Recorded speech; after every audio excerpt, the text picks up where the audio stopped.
All right, everybody. Samori Benjamin here with a very special guest, Seattle Mariners manager Dan Wilson, former longtime major leaguer, 92 through 2005, and a member of the team that gave me my biggest heartbreak as a sports fan 30 years ago, the 95 Seattle Mariners, the Classic Series with the Yankees. And Mr. Wilson, as I was saying, 30 years ago, does not feel like it was 30 years ago, but you're here in New York, you're in Queens. When you come to New York, do you allow yourself to think about that time? I mean, that's always something that you think about coming to New York, and just what a special time that was as a player, and your playoff experiences, your playoff memories are things you keep with you, and that series certainly was one of those that you'll never forget. We came here to New York, we lost 2 to the Yankees, and then went back to the Kingdome and were able to take the 3 games from them and win that series and move on to the American League Championship. But I think being here in New York, it's great to be back, and this town just loves their baseball. Yeah, and at that time, that was Seattle's first time in the playoffs, and that series is credited with keeping Seattle, saving baseball in Seattle. You all, got a new ballpark where you all play now. So, do you really think that that series, that dramatic series, that playoff run for you all, really saved baseball in Seattle? Yeah, I mean, it certainly had a big role in it for sure, and with a new ballpark, a new stadium on the levee, and the team's success kind of coinciding with that, the vote that was going on there, certainly, I think persuaded a lot of folks, and boy, are we thankful for that. We were able to stick around to Seattle, and kind of it started a new era of baseball in Seattle, and we were able to have some success over the next several years, and playing in a new ballpark was certainly a joy and a blessing as well. So I'm very fortunate. I always think about it and look back and we talk about memories, but being able to be a part of Mariner baseball during that stretch was we're pretty grateful for that. So it's been 30 years. So are you all having an anniversary this year? Yeah, I mean we've talked about a lot of those milestones that we have hit, and we had a big Ichiro celebration, since he went into the Hall of Fame here in Cooperstown this year, and his number retired back in Seattle. So, there's obviously a lot of things that have gone on, in relation to those, great memories that we had during that stretch, and it's always, like I said, always fun to look back and remember those times. Okay, so now I know you were in the Little League World Series, and you helped lead your team to a 3rd place finish at Williamsport, and that was back when it was harder to make it back then. Only 4 teams. Yep. Now it's like 16, 18, something like that. But so a lot harder to make it back then. So that must have been incredible. I'm playing on ABC and all that. What do you remember just about that time? Yeah, crazy experience, and you never expect that to happen, especially you start out as a 12-year-old kid. You're just playing in the tournament, and you start winning tournaments and moving on, and just kind of evolved into a really special time, and to get to Williamsport, to be a part of that whole tournament, crazy, but I'm really excited to go back tomorrow and see what the changes that have happened to it, and be a part of it again. Yeah, and you're from Illinois, and so I know in '87 at a high school you were drafted by the Mets. You decided to go to college, but that was the year after the Mets had won the World Series. So was there any temptation to sign with the Mets at that time? Obviously, yeah, there was definitely some thought on my end. My parents were pretty decided that they wanted me to go to college, which I understand, and I'm grateful for that really in a lot of ways. Drafted as a pitcher by the Mets, and I really liked catching. I wanted to continue my catching career, so I thought maybe college was the next best step, and everything works out, and it worked out for me. But obviously grateful to the Mets for that opportunity out of high school. Yeah, University of Minnesota is where you went. Dave Winfield went there, was very good. There's actually a University of Minnesota graduate alum photographer out here. But what was that experience like for you, just playing in the Big Ten? I thought it was a great experience for me, and we had a lot of great players in the league at the time.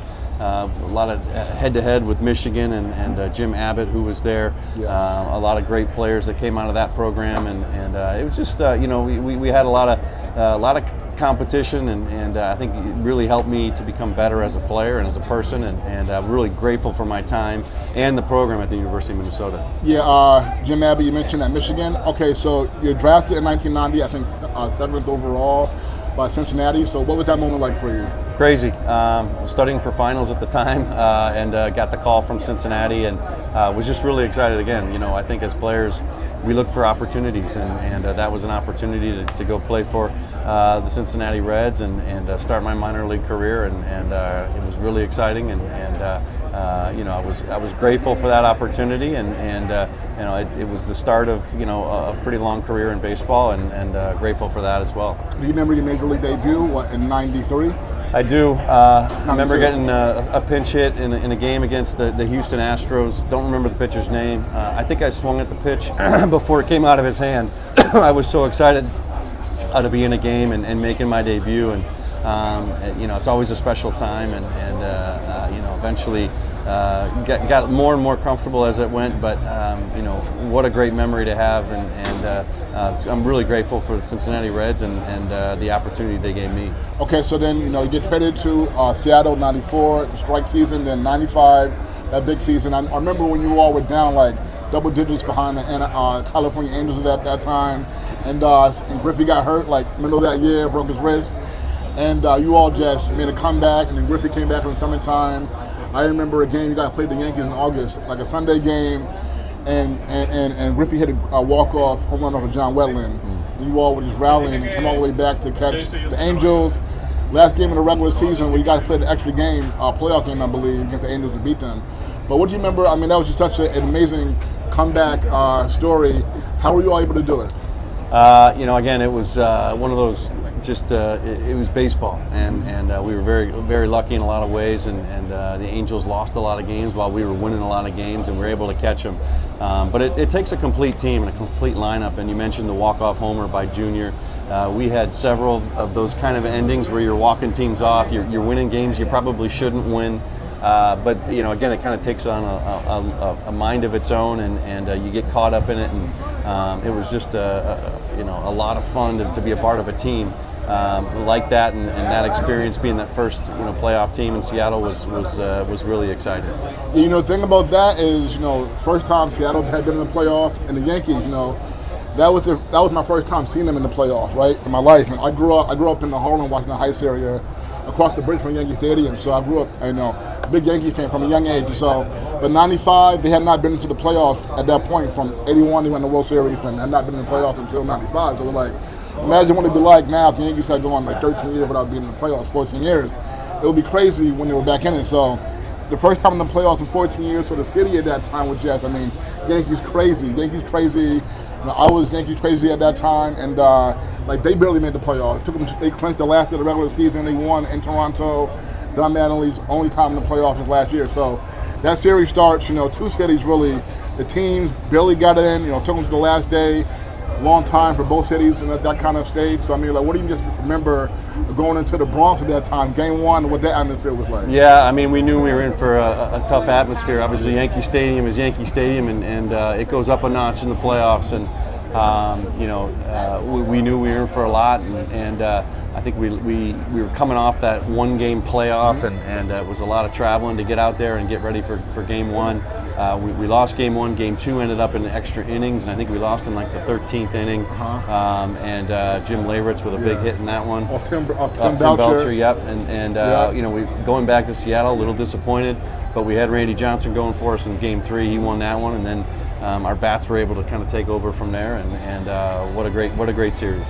Yeah, that was amazing. How you all won those 3 straight games, because, like I said, at that point, Yankees up 2-0. Like you thought we had the series, and to see them go to Seattle and lose 3 games like that, 3 straight, that was painful. And I just want to tell you a quick story, right? So I went to Seattle for the first time 2 years ago for the All-Star game, right?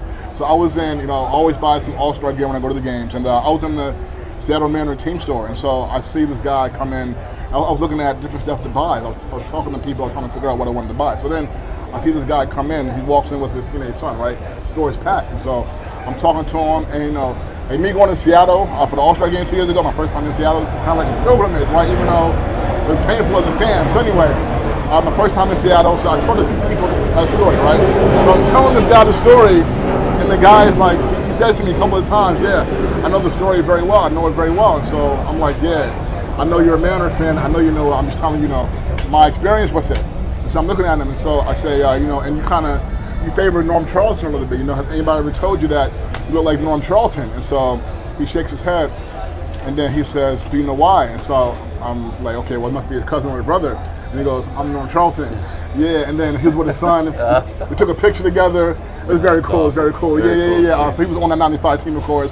So a couple more for you. I know you got to go. But that series, I mean, just what do you just remember, just, the aftermath, you all winning, Edgar hits the double off of Jack McDowell, and Griffey scores, pandemonium for you guys, stadium. What was Seattle like at that time? I mean, it was crazy. It was baseball crazy, and we were coming, like I mentioned earlier, coming off of a one-game playoff that we were able to win, and that was a crazy atmosphere.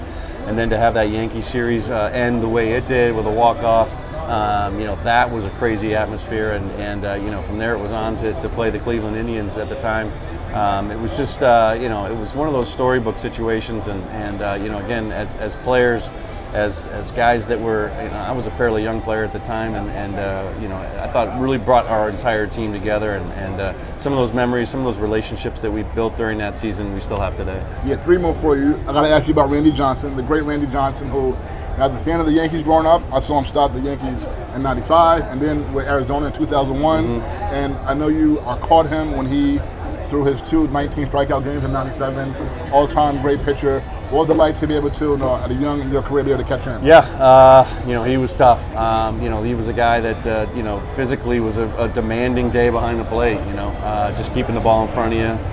But he could really dominate a lineup very quickly, and like you said, 19 strikeouts was not out of the ordinary for him, and he was just outstanding, and won a lot of ball games for us down that stretch. Yes, and I believe you all both went to the Seattle Mariners Hall of Fame together in 2012. And okay, so last 2 for you. You're now the manager of this team. You all are doing very well. You're in playoff position right now. So what's it like for you? 30 years after that big playoff series, you're the manager of the Mariners. Yeah, grateful for the opportunity, and trying to do what I can to help this group. It's a very special group. It's a group that's been together for a while. They play well with each other and as a team, and just trying to help them with what I can.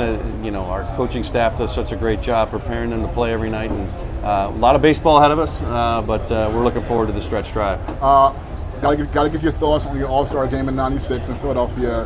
What was that moment like for you? Yeah, just a thrill. I mean, to be a part of something like that, a celebration like that, was pretty phenomenal. Again, very fortunate to be a part of a team that had a lot of great players on it, and made you a better player as a result. And just thankful for my time that I was able to go there. Your last one, and I know that was A-Rod's first year. I remember that. He had a big year that year. Last one for you. Okay, I asked everybody this question: who's the most talented player that you ever played with? Oh, Ken Griffey Jr. That's an easy awesome.